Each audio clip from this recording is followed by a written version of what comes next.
මේ සිද්ධිය මට වෙනකොට මට අවුරුදු 12යි. මම වැකේෂන් එකකට ගියා මගේ පවුල ඇත්ත එක්ක. මගේ අම්මයි මගේ මල්ලි. අපි ඇත්තට ගියා අපි කසින්ද බලන්න කියලා. මගේ මල්ලි මට වඩා ටිකක් බාලයි. හින්දා හැම වෙලේම මං මල්ලි කෙන හැගහගෙන ඉන්නේ. මගේ අම්මා උනත් කියන්නේ මට හැම වෙලේම මල්ලිව බලා ගන්න කියලා. ඉතින් අපි හොටෙල් එකට ආවා. ආපු වෙලාවේ අම්මා ගියා රිසෙප්ෂන් එකට අපි රූම් එකක් ගන්න කියලා.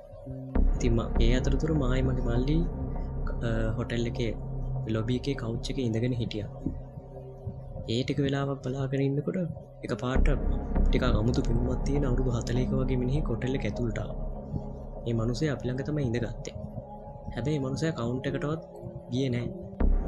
එකපාරට ඉඳගෙන අපි දිහා නිකන් අමුතු විදියට බලන් හිටියා. මට නිකන් හරිම අමුතු ෆීලිං එකක් ආවේ. බයකුත් දැනුණා. එකපාරටම අපේ අම්මා අපිට කතා කරා අපේ කාමරේ රෙඩි අපි දැන් යන් ඇතුළට කියලා. ඒ වෙලාව තමයි මගේ හිතට ලොකු සහනයක් ආවේ. ඉතින් අපි කාමරේට ගිහිල්ලා සෙටල් වුණා. ඊට පස්සේ අපි අපේ නෑදෑයන්වත් බලලා එදා හවස ආපහු ආවා හොටෙල් එකට. එතකොට ටිකක් රෑ වෙලා. රෑ 7ට විතර ඇති. ඉතින් ඒ වෙලාව අපේ මල්ලි කිව්වා අපි යන්න හොටෙල් එකේ පීනන්න කියලා. ඉතින් මාත් ඒකට කැමති වුණා. ඉතින් මායි අම්මයි මල්ලි තුන්නාම ලෑස්තිලා හොටෙල් එකේ ස්විමින් pool එකට ගියා. අපි ස්විමින් pool එකට ගිහිල්ලා ඉන්නකොට අර මිනිස්සයා උදේ දැකපු මේ මිනිස්සයා ආපහු සැරයක් ආවා ඒ ස්විමින් pool එක පැත්තට. ඇවිල්ලා මේ මිනිස්සයා එතනත් ඉඳගෙන අපි දිහා බලන් හිටියා. මේ මිනිස්සයා පීනන්නවත් ගියේ නෑ. නිකන් ඉඳගෙන බලන් හිටියේ. ඉතින් ඒ වෙලාව අපේ අම්මට චුට්ටක් හොඳටම බය හිතුණා.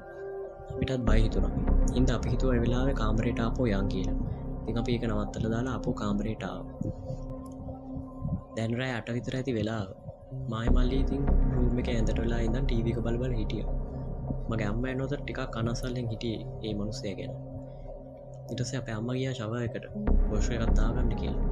එතකොටම හරියටම අපේ කාමරේ දොරට තට්ටු කරා. දොරට තට්ටු කරපු මිනිස්සයා කිව්වේ හවුස් කීපින් කියලා. එච්චර රෑ වෙලා කවදාවත් හවුස් කීපින් එන්නේ නැහැ. ඒත් මට ඕන කරලා තිබ්බ බොම්ම ටවල් එකක්. ඉතින් මං ගිහිල්ලා දොර ඇරියා.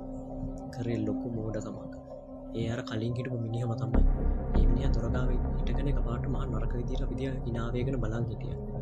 මං ඒ වෙලාව ගල් ගැහුණා. හිතා ගන්න බැරුව නම් මොකද්ද කරන්න කියලා.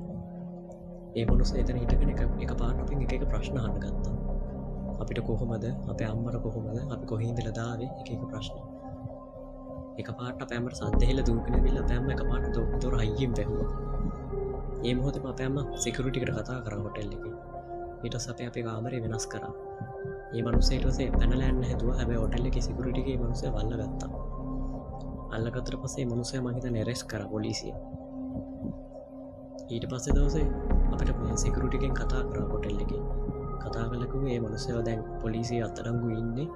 මේ මිනිස්සයා කලින් තිරේ හිටපු මිනිස්සෙක් පොඩි ළමයිට අතවරවල් කරලා පොලිසිය හිටපු කෙනෙක් කියලා.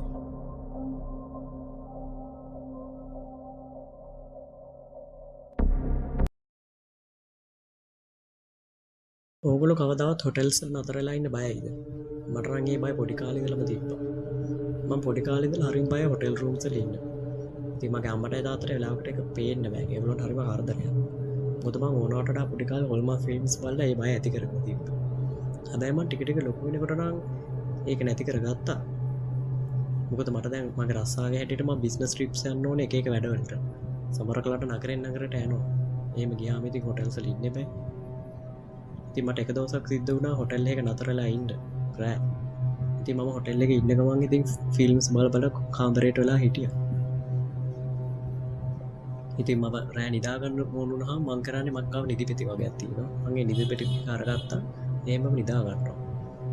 මං ඉතින් ටික වෙලාවක් නිදාගෙන ඉන්නකොට මට එකපාරට එන්න පටන් ගත්තා කර කර ගාන සද්දයක් මගේ කාමරේට ආවා. ඒ සද්දය ආව නම් මගේ රූම් එකේ කබඩ් එකේ. මම පස්සේ කබඩ් එක ගාවට ගිහින් බැලුවා. කබඩ් එක ඇරලත් බැලුවා. ඒත් මොකුත් තිබ්බේ නැහැ.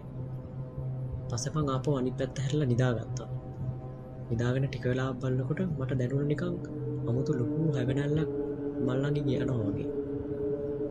මං එකපාරට හැරිලා බලනකොට කවුද මිනිස්සෙක් ඉඳගෙන මගේ බෑග් ඔක්කොම අදිනවා. කවුද උස කළු පාට මිනිස්සෙක්. මං ගලා අයියෙන් කෑ ගහලා තිබ්බ කාමරෙන් එළියට. ගිහලා සිකියුරිටි එකට කතා කරා. ඊට පස්සේ සිකියුරිටි එකෙන් මේ මිනිස්සයා වල්ල ගන්න හැදුවා. ඒත් බැරි වුණා. ඒ මිනිස්සයා ඒ වෙනකොට පැනලා ගියා. මං ටිකකින් ඇවිල්ලා බලනකොට මගේ පර්ස් එකයි මගේ සමාරක් බෑග් එක ති බඩුවකයකුයි මේ මනසේ අරංගී මගේ එතරින් පස්ස මගේ තියන බයි වැඩි වුණා එතරින් පස හරිම බයි ඉන්න හොටෙල්සල දතරන එකැන